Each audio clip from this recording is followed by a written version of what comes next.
El registro bíblico muestra que la relación entre los creyentes de la iglesia primitiva ocasionalmente experimentaron tensiones e incluso esto después del Pentecostés.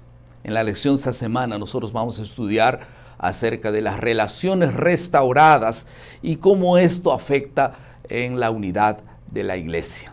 Sean todos entonces bienvenidos al bosquejo de la lección de la escuela sabática. Estamos ya en la lección número 10 y el título de la lección número 10 es Restauración y Unidad, o Unidad y Relacionamientos Rotos.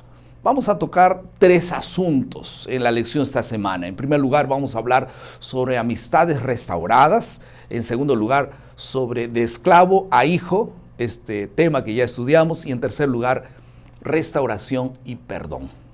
Vamos al primer asunto entonces. Ustedes pueden copiar allí. Amistades restauradas. El tema aquí es la crisis que había entre Pablo y Bernabé. ¿Recuerdan ustedes? Porque cuando llegó el momento para que Pablo y Bernabé comenzaran su segundo viaje misionero, entonces ellos entraron en un marcado desacuerdo respecto a si podrían nuevamente contar con Juan Marcos o no, considerando lo que había pasado en la desistencia de él en el anterior viaje. Hechos capítulo 15 habla de esto. Años más tarde, Pablo llegó a una conclusión diferente respecto a la idoneidad de Juan Marcos, específicamente relacionado con el ministerio evangélico.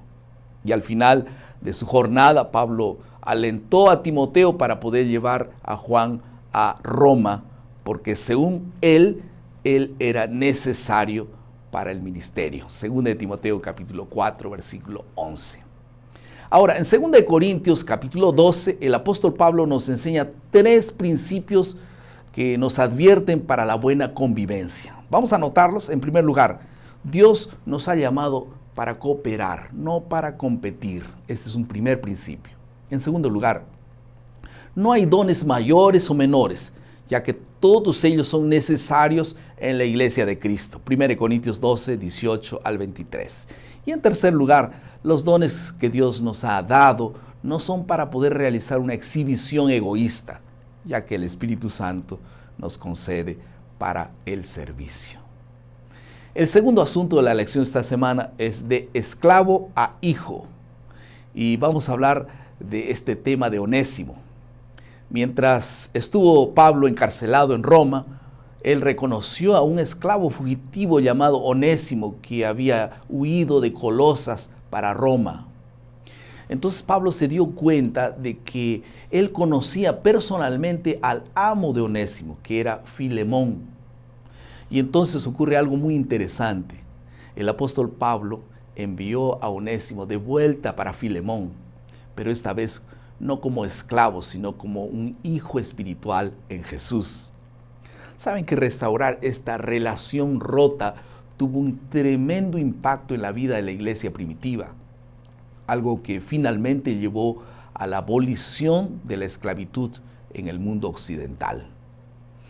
Colosenses capítulo 3, versículo 12 al 14, ahora Pablo menciona que las relaciones en Cristo tienen las siguientes características. Anoten allí, ¿cuáles son estas características? En primer lugar, dice que está la amabilidad, la humildad, la paciencia, el perdón y el amor. Y estas cualidades cristianas son realmente la base de la resolución de todos los conflictos y también es la sanidad de todas las relaciones rotas. ¿Concuerdan? La Biblia tiene mucha sabiduría.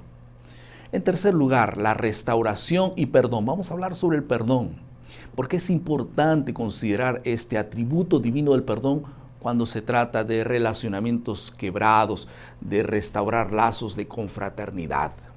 Entonces, ¿qué es el perdón? Es una buena pregunta. Varios textos aquí en las Escrituras nos pueden ayudar a poder entender y comprender la naturaleza del perdón en primer lugar. ¿Cuál es la naturaleza del perdón? En primer lugar, aprendemos que Dios tomó la iniciativa de reconciliarse con el ser humano. Pablo dijo que la bondad de Dios es la que te guía al arrepentimiento. No es nuestro arrepentimiento, es la bondad de Dios. Romanos 2:4 es la iniciativa de Dios.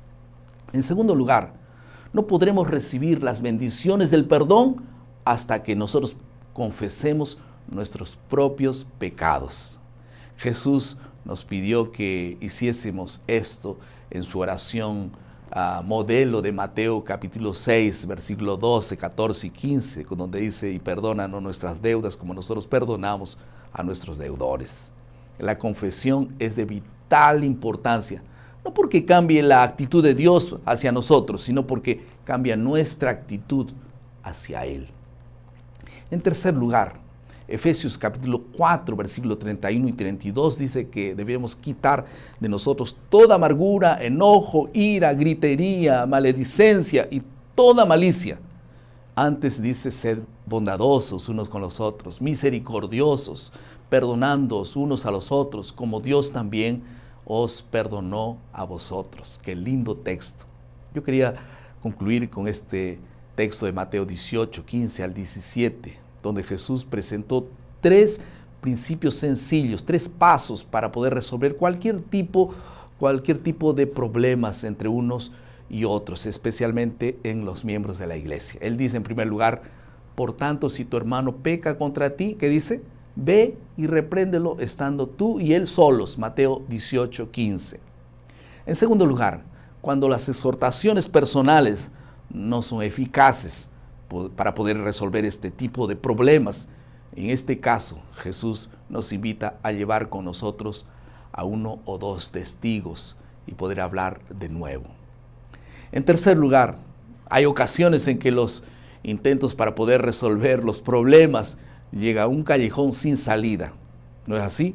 En ese caso, Jesús nos dice que debemos llevar el tema ante la iglesia y declararlo. Algunas aplicaciones al final de nuestro bosquejo. En primer lugar, el perdón no requiere que tú seas la parte culpable. Tampoco indica que el otro merezca el perdón.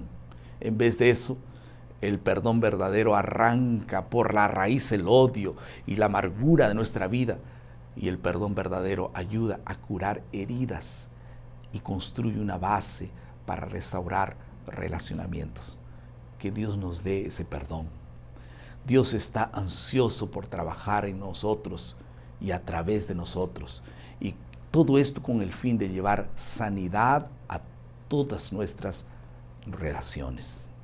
¿Qué te parece? Dios te bendiga y Dios te use como instrumento de restauración y de perdón. Si hay algo contra alguien, deja tu ofrenda, dice la Biblia, y anda, pide perdón. Y si tú no eres culpable, igual, procura arreglar el problema y que el Espíritu Santo intervenga, cure y restaure todos los relacionamientos. Vamos a orar.